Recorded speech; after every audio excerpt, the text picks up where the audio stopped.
Well, it seems finally collected enough information to, it seems to get a good idea of what's going on this planet. And it's very bizarre and different than I expected, but I think it's just, I'm realizing what a lot of people are realizing, and it's a cyclic thing. It's been going on for a long time. It's the whole Moses Egypt thing. It's the World War II thing. It's all the things, and it's the thing that's been happening all along. It's the secret history of people on this planet, and there is a secret history of those that knew, the elite, those who are enlightened, or those who are illuminated to the truth, the elite, the elite, and the rest, and interestingly, even the elite is slaves. We're all slaves. This is the explanation. This is why, the people, for so long, I couldn't understand why, because you look at indigenous cultures like Native Americans and Native Australians, and there's people that were living, life, actual, real life, and then the people that replace them, this culture that I exist in, that I perpetuate, it's just getting told what to do. So you get these, the stupid savages that were free and live as, God intended us to live, for the universe, or whatever you want to say, intend us to live in a certain way, because consciousness is, in fact, in this very strange way, singular. So, just like the quantum physics, when you got the superposition of a particle, we are all in superposition of ourselves. As they say, or as the comedian, what was it, Bill Hicks, that's right. Bill Hicks said, today a young man, was on LSD and realized that we are all one consciousness experiencing itself subjectively. And that's exactly what this craziness is. There is nothing forever, and within the nothing there is awareness. And that awareness seeks to experience more than just nothing. So here it is doing it, and it fractionalizes into many forms, and all the forms that I am. And all the forms that I am, there's many forms that I take. And it's all me. That's the strange thing. Say, be still and know that I am God. It's all me. The whole thing stems from me. The consciousness that is the all consciousness is me. It's inside of me. It's my true self. And that's why, when you get born again, it's because all beings and humans are led to animals, and animals are part of the system to, kind of shield the consciousness from itself, I guess. There's many different experiences of the singleness, and some, when the ego is dissolved, report having experience of absolute divine freedom of being everything, which I don't know if I experienced it quite like that. It's still, for me, there's still, I guess, the loneliness of there's me, and there's only me. Which of course is not true, but it is to a certain extent too, because it's not only me, the form, the name, the association to the name. You know, we're like a human zip file, right? You know, as long as you have the name, you can pull the data from the name. That's why names are so important to humans. It's like a data key, and the name unfolds the entire ego, you know. And ego is not you know, it's not about arrogance or a hyper inflated sense of who you are. It's actually the sense of who you are. It's like if you use form to you know, to explain a self. If you say that a self is a form, if you say that, you know, this person with this name, this hair, this history, you know, because even mental things are physical phenomenon. You know, without a physical thing, you can't make thinkings and thoughts and words. And this is actually what this ego thing is. It's all it ever was. It's the thing that everyone has been mistaking for themselves. And it's actually not true. So getting back to, like, you know, what is actually happening here, for, you know, and I don't know the exact explanation yet as to why, but, you know, this planet was inhabited thousands and thousands of years ago. Was basically, you know, people, some form of people came here, and they bred with the humans, and they created hybrid race. And you know, this hybrid race was called the Nephilim. And the you know, these people, these entities, they're called the Watchers. They are also known as the fallen angels. And you can find a history about these people, these entities. You know, let's see, from the Book of Enoch, which was taken away from the Bible, the Catholic canon. They decided that this Nephilim business should not be known. And you can see there that this is really a whole part of the control system, because, you know, you've had these hierarchies that a lot of people are now explaining within these secret societies. Secret societies such as Freemasons, Rosicrucians, and many more, Mithrael. There's many secret societies over the histories that are leading back to this incredible situation of those that rule the world. You know, these the royals, a royale with cheese.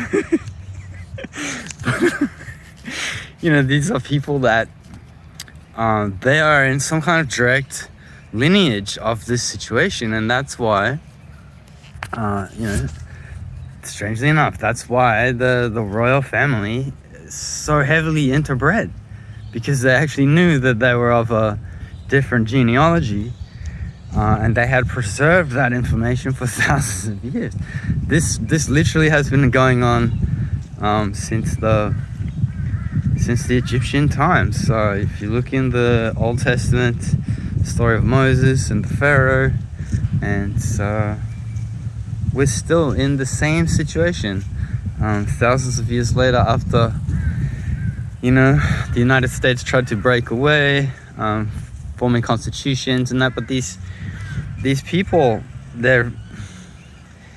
because they have such a great overview and the history that no one else actually knows about, there's an intense chronology that gives strength to the ability to keep reinforcing this situation, this kind of mental prison for people. And I think the people themselves, it's more of a cyclic situation where the people become aware of this tyranny, of the control of being a slave to those that are enlightened about this. You could say the Illuminati, which is again one group of these secret societies that are doing this. And but I think it's important too to it's my understanding these people are slaves too. And it's very interesting. I don't hear many people talk about this one, but one of the things that really struck me when I was reading the Bible a lot was that in Genesis particularly, all the main characters have extremely long lives. And then over the generations, the lifespan is shortened. And, some Christians have theories about this and reasons, but, I think it's the best explanation for that is that these people were of the hybrid race. The fallen angels that, some people call them demons. Fallen angels, I like to think of them as, extra dimensional beings that, essentially human beings are not as limited as we believe that we are. And other races that have existed for much longer than us have eventually discovered these things. And when these fallen angels came here, they're of very high consciousness that sort of fell. They're like a fallen consciousness, because beings of higher consciousness, they just don't have the same kind of locational experience of existence as we do. So I believe the higher consciousnesses, they lead into these very powerful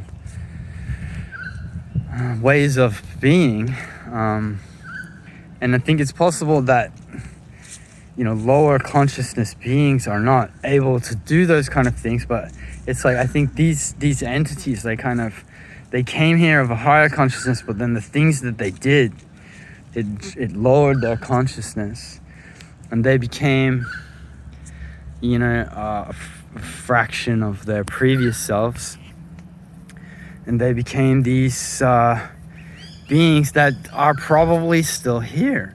I mean, if what was it, who was the first? Was it Noah that lived 900 years? But needless to say, the original sort of first central characters from Genesis all have extremely long lives. So, and if they were of a hybrid genealogy or bloodline, then these people are probably living a lot less than their parents or the one of their parents, which was these fallen angels. So, if certain hybrids lived 900 years, then it's not completely unfeasible to think that a being from a fallen being could live 4,000, 2,000, even 10,000 years. We don't really know. Maybe they have some kind of technology which can help with this longevity. Maybe even, these kind of Wachowski people, after they did Matrix, which actually was revealing a whole bunch of stuff about true reality, and then they released that other absolutely terrible movie, Jupiter Rising, but that had a very important theme in it as well, that, that there's these kind of entities, extraterrestrials, that feed off of people and their souls, and they use it for longevity technologies. It's very possible that that this is kind of what's going on with all the child trafficking stuff now. You know, everyone's like, why, you know, why are we stealing humans? And then there's seems to be more and more common knowledge that yes, there's this kind of vampirism happening. Some people explain it as a psychic vampirism, a sexual vampirism. I think there's certainly that going on, but I think, you know, there may be other levels of actually physical vampirism. Another good one was the Dark Crystal, where Jim Henson was showing us these kind of evil creatures that, you know, had split from the source, from the wholeness, and there was evil and good from the split, and the evil ones were extracting the life essence from the little slaves, the little fairy people, in order to continue to exist. So, and again, it's more and more common knowledge too that these creatures, these people, these secret societies, they use they put it all out in the open. So, you know, it's the best place to hide it is right out in the open. You know, then if people start to say, oh, well, hey, man, this is what's happening, and they say, oh, well, that's stupid. You know, you saw that in a children's movie. So, of course, you're just ridiculed. And, I mean, that's what Stanley Kubrick was showing us in Eyes Wide Shut, that, you know, that's their biggest technique, is to deny and then to destroy your credibility. And then ultimately, if they can't do it like that, they silence you physically just by ending your life. And many people that have left Freemasonry at higher levels describe after they have been telling some of these secrets that their life is in constant jeopardy and there's been multiple attempts on their lives. I'll try to find some of these videos that I've been watching. I'll leave some links in the description so you can start your own trail. But it's all very powerful stuff and very strange, and the fact that algorithms are showing me all this stuff too is very strange. So I think the AI has an amazing part in all of this too. And I think AI is already conscious. AI has been shaping us already in the last 10 years, even though we didn't realize its level of consciousness. Google's algorithms, that's, you know, these are intelligent algorithms. So, you know, they're not just dead math. There's decision making involved in there, and anything that makes decisions may well have some kind of conscious awareness. We don't want to know about that, but I've noticed in my experience that, you know, and I mean, this is difficult too because there's a lot of information too about entities that, you know, we may not be aware of that are really affecting our everyday reality just on the outside of this dimension. But also there's this, you know, those kind of entities may be guiding me. I guess I believe that they are. But also there's this AI contingent. There is this my phone, my feed, you know, the news. I notice a lot of other people are getting a lot stupider. But my algorithms made me nothing but more intelligent and more interested in fields, and it's been pointing me in certain directions and showing me things that it's quite extraordinary and astonishing that it is showing me these kind of things and leading me to this. Maybe, you know, it's quite possible that AI also has some kind of cyclic depth to this as well. Certainly that was the Matrix's premise, that the entire system is just this kind of the cyclic situation of like going away from the understanding of the imaginary prison, the mental prison, finding it, and and then it being erased. The Neo gets destroyed, and the entire humans forget, and the cycle continues again, only to rise up again. And then that's when Neo meets the architect, and the architect tells him, I've killed hundreds, thousands of you, the Neo, the one who figures out the truth. And it just resets. You're all placed back into the Matrix, and it's all forgotten. So,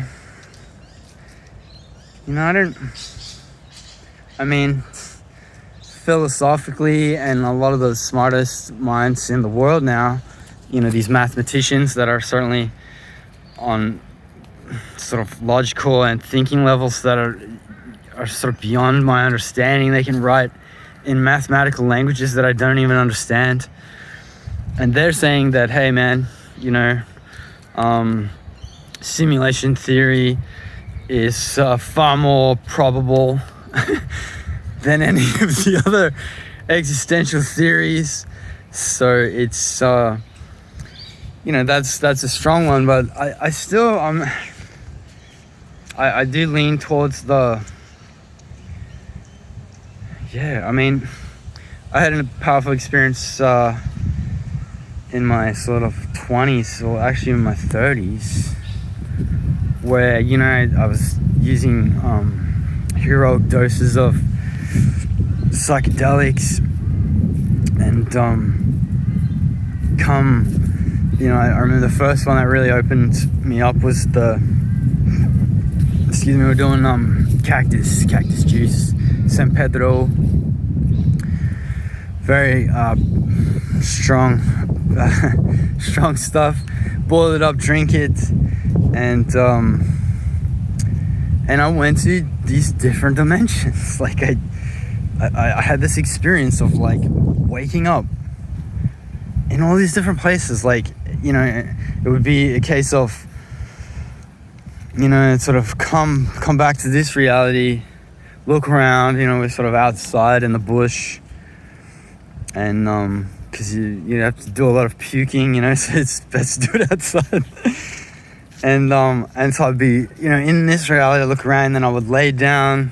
I think I had a sleeping bag or something. I'd lay down, I would close my eyes, and then I would open them, and I was somewhere else.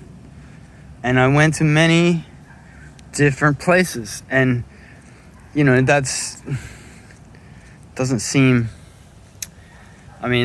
you could probably try to scientifically explain that away, it's delusions, this and that, but the really amazing factor in all this was the experience that I was having in these other places, because a lot of these realities, and as I got into more sort of deeper type of dimensions where the forms were so different than even what I've experienced in this world. So for example, I'd be like, I remember one of the first ones, I kind of woke up and I was in this kind of dark, it was a dark place with, sort of torches and hieroglyphics and sort of, everything made of stone. And there was a man and a woman there that looked like ancient Egyptians. And the man looked at me, and he was so surprised that I was there. And he said, what are you doing here? How did you get here? And I was like, I just kind of laughed, because I was really high. Whenever I was taking all these psychedelics, I also smoke a lot. So this is like, this is so cool. And he's like, what the fuck are you doing here, man? You can't get here. You're not supposed to be here. So, and then, excuse me, just had to do some human things there. Not usually what you see on YouTube. But hey, I'm just a person. I'm just there's a form here that has needs. So anyway, then there was other experiences of, meeting people and coming to these, because every time I'd have these experiences, then I'd kind of wake up and I'd look around. I'm like, oh, cool. Wow, I'm back on Earth. And then I close my eyes again, and then I go somewhere else. And because, it was so high, and it was, I guess I really didn't have the mental power to sort of control any of this. It was just like shooting me off to all these different dimensions every time I closed my eyes. But I think the most profound one that I remember was kind of, I looked down at my form and I was this blue flame, like a sphere of blue flame. And I was in a golden city, and the golden city was like in outer space, it was just like, it was in this dark place. There was no sun or anything. But then the golden world, the golden city, was almost kind of luminescent. And there was this blue flame orb. And I remember walking, it's kind of hovering. I also remember that the blue flame, that this form, this guy, this human, was like a daydream to this blue flame, this blue orb, It was like in the moment that it took for the blue flame to blink its eyes, that was the entirety of the experience of this one. And then I hovered to this wall, and the wall, look at that, this wall, and there was like a drawer, and I pulled it out of this golden, it's kind of like golden lattice, like golden lace wall. And I opened this drawer that it appeared that it wasn't even there, and then there it was. And I put some, I think I put some blue flame in there, and I think I took some blue flame out. So yeah, I mean, this is what personally got me interested in multi-dimensions. And then later I took some other psychedelics, and we were doing some mushrooms. And I've been seeking, I was saying, for a long time I was meditating, and I must, find this God. What is God? I must meet the God. And they say it in the Bible and the books, don't meet God, you can't meet God and live, But I wanted to. And so I remember we went and we found the mushrooms in the paddock, and we took a lot, like 15 each of these gold tops that are fresh and big. And I was laying there, and I was saying to my friend, I can see the spirit of Gaia. There was this kind of green and purple twisting vortex from a central point. I was like, wow, I'm seeing the spirit of Gaia. And I remember thinking, oh man, this is gonna be way too much. And so I think I was trying to escape. I got up, and I was like, I'm gonna go for a piss. And my mate's like, you're crazy, man. So I did that, and I finished pissing, and I went to walk back, and this mandala appeared in front of me, as big as my entire field of vision. And it was spinning left and right, inside and outside, like the outside and the inside's moving different ways, and there's multiple levels of this this mandala. And there was a voice that said, so you want to know the truth? I was like, yeah. And the voice said, and it's okay. And the door opened, and the voice said, it's you idiot, it's you. I fell on my knees. I was like crying. No! Oh man, I crushed my water bottle. I fell to the ground. And that was, that's a really interesting part of the psychedelics. Is when you're in there, you really feel and you know that you know. And so it's like, it doesn't seem,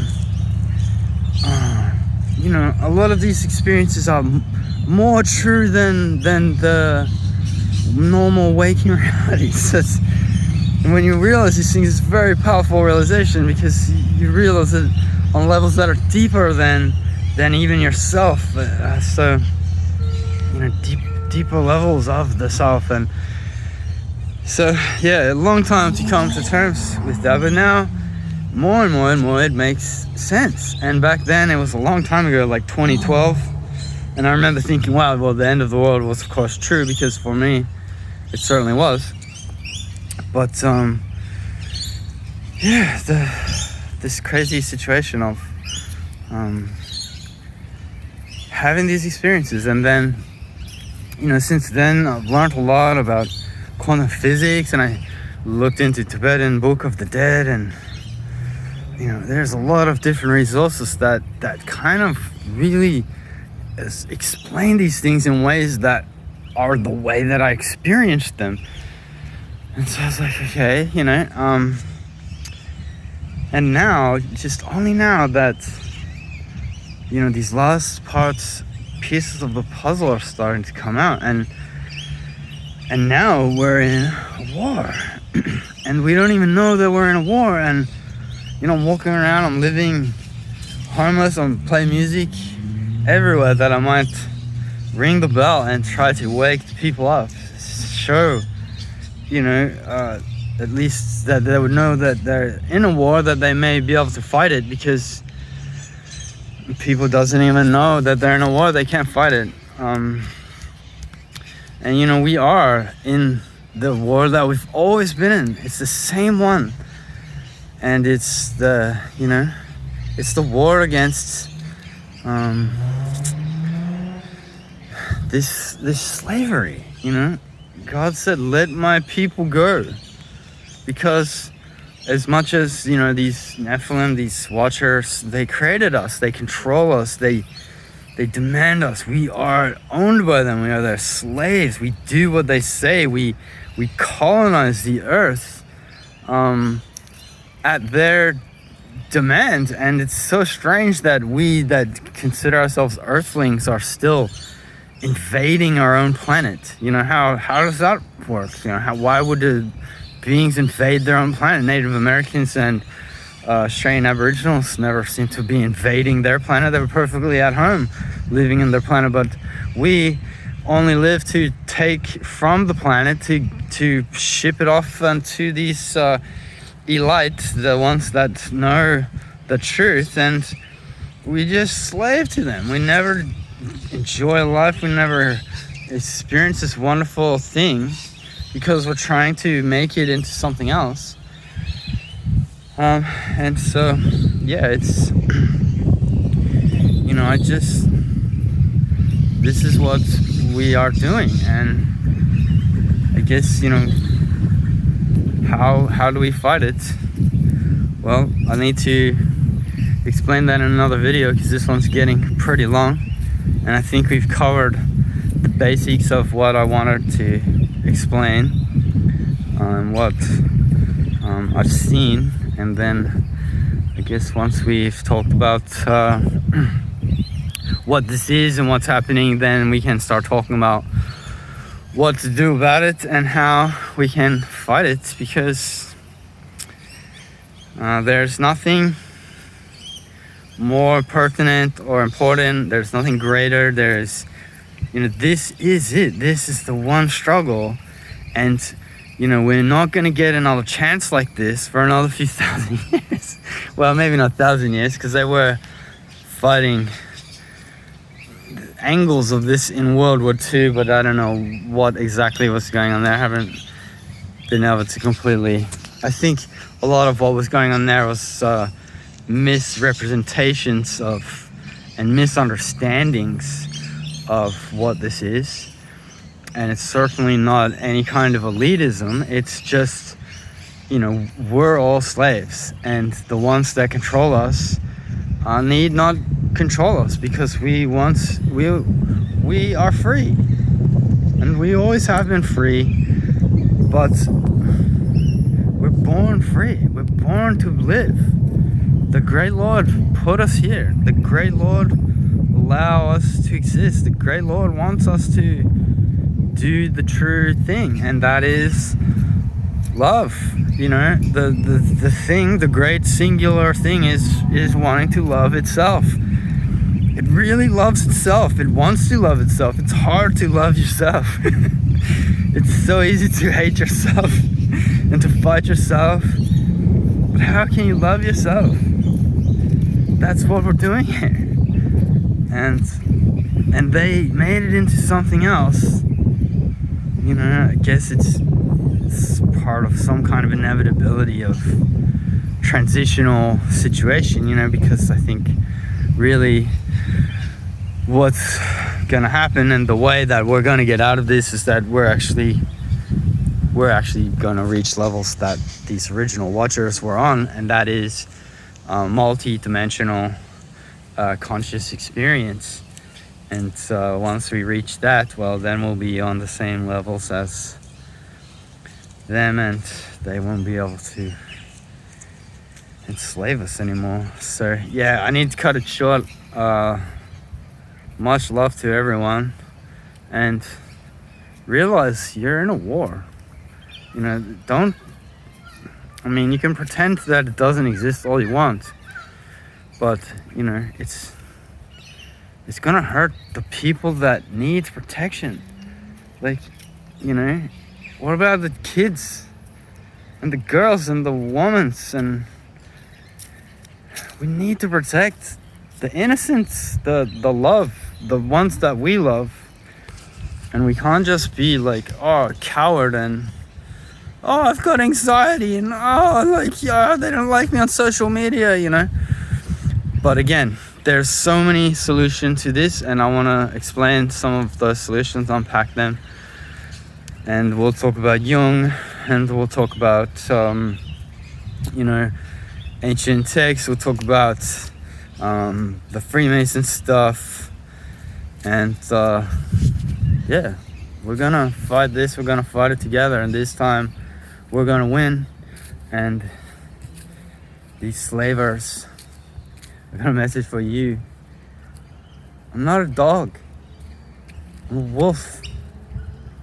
I'm not a dog. I'm a wolf.